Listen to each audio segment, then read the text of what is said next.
Hi, everybody. Ezra Levant here. I am outside the CBC Maison. That's what they call CBC House here in Montreal. It is the venue for the government-run leaders debate in this election. And would you look at this?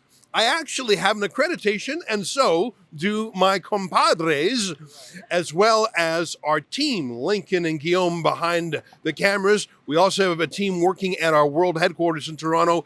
This piece of plastic cost us about $12,000 because that's how much we had to spend to fight the government to allow us to become accredited and to ask questions. They let us come in, but they said, oh, all of you have to sit silent. Only one rebel is allowed to talk. That's not how it is for other media. So we lawyered up, started suing them, and they said, fine, please don't sue us again. You might recall we sued them and beat them in federal court in 2021 and 2019. Anyhow, I just wanted to tell you we are on the ground, and would you look at that gorgeousness? The Rebel News truck is here, as well as our truck driver. We've got a whole battalion here, and it's thanks to you, our Rebel News supporters.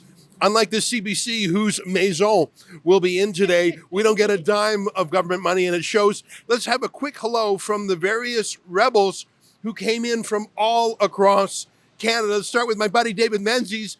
He's sort of our Ontario representative here today. David, great to see you. Ezra, it's great to be here. You know, it is fantastic. We are allowed in.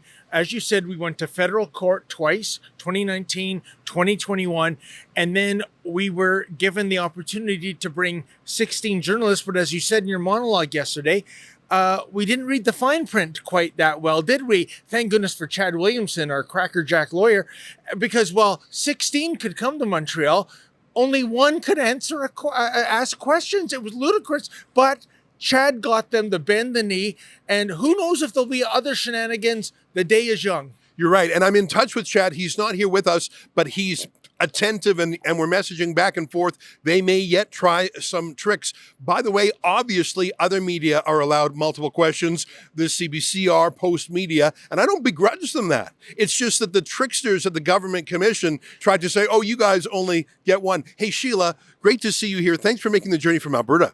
Hey, no problem. I'm glad to be here. Last time that we covered the debates, I had to take my question live on air because they only allowed it was during COVID. And so they only allowed a certain amount of journalists to be in the room. But it's my hope that since we're here and since we jumped through all the legal hoops to be here, that I can ask some questions that Westerners care about.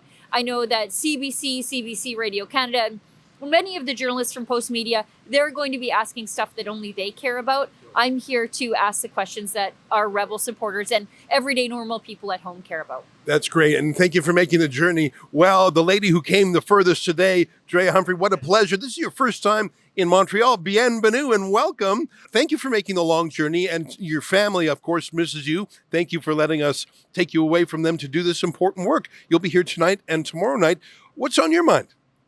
Well, I'm excited to be here in Montreal, but most importantly, that our team of 5 is here to ask the questions that you want us to ask. We fill in the gap to bring you the other side of the story. That's why they're always trying so hard to keep us out, but not 1, not 2, not 3, 5 rebels are here today. So we're going to do our best to make you guys proud and get those answers for you. Well, thank you very much for making the trek. Now, Alexa Lavoie, this is your hometown. So thank you for being such a great representative of Rebel News. Over the last few years, you have built up a strong following in Quebec. It is very hard to be a rebel in Quebec.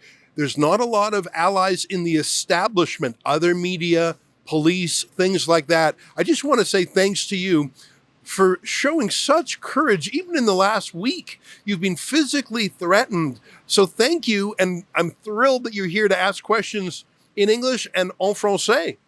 But welcome to my hood, the most dangerous place to live so far with like so much radical activists over here. I'm just scared for our truck, but we have security. So if you want to chip in for our security, you can too, for keep us safe. As you know, like me and David Menzies, it's just ridiculous what is happening to us. It's just being all the time assaulted. I think they really hate us, but we are here. We are accredited. We have 2 days in front of us to ask the question that you want to hear. That's important because we will not ask which kind of shampoo they are using. We are going to ask tough questions. And I'm pretty sad because I would not have Trudeau melting down on us, but we'll see if one of them on the leader will again say that they would not answer to Rebel News live on TV. Very. By the way, Ezra, if I can just add to Alexa's comments, this is the thing. As we saw in 2021, both Jagmeet Singh and Justin Trudeau would not take our questions, would not recognize us as a media outlet. And it's fine if they snub us. Okay, we've got thick skins. But what they're really doing, especially this year, they're snubbing the debate commission that has welcomed us in. They are snubbing the federal courts that have twice granted us to come in and recognize us as a journalist organization.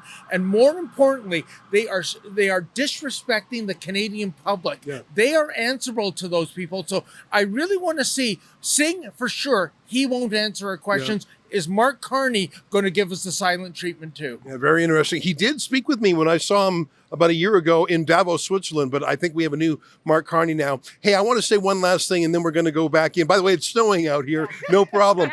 You know, there are a few other independent journalists inside. I was saying hello to a couple of the guys from Juno News and True North, and I'm expecting Kian Bexley from Counter Signal, and I think there might be a Western Standard guy. So this is a very healthy thing. And I want to tell you a very nice thing that the guys from Juno said. They said that they are here because of the battles that we fought. Now, they were with us in court in 2019, give them credit for that. But in 2021 and in 2025, we were alone fighting for freedom of the press. We won it for ourselves, and we won it for you, our Rebel viewers. But that precedent of freedom allows other journalists to have, well, a freer country. And it was actually very touching for those lads at Juno to say that to me, because it's true. If you want to learn more about our legal battle to get out here, I've posted all 9 letters in the back and forth between our lawyer and the Debates Commission at our website, leadersdebate.ca. And if you feel moved to help chip in to cover the cost of those lawyers or the cost of bringing all our team from across the country here to Montreal, please do so. It costs us grand total this year about $12,000, and that doesn't count the truck, which is just glorious. So go to leadersdebate.ca. Anyway, we're going to get ready. We got to go in. We've got our credentials, and we're still polishing our questions. So tune in tonight for sure, and tomorrow night too. That's leadersdebate.ca. Thanks for your support, everybody. We're here in Montreal for the leaders' debates. We had to fight our way in because the government tried to keep us out. As you can see, I'm here with 4 other Rebel reporters to ask the questions you want asked. Follow along at leadersdebate.ca.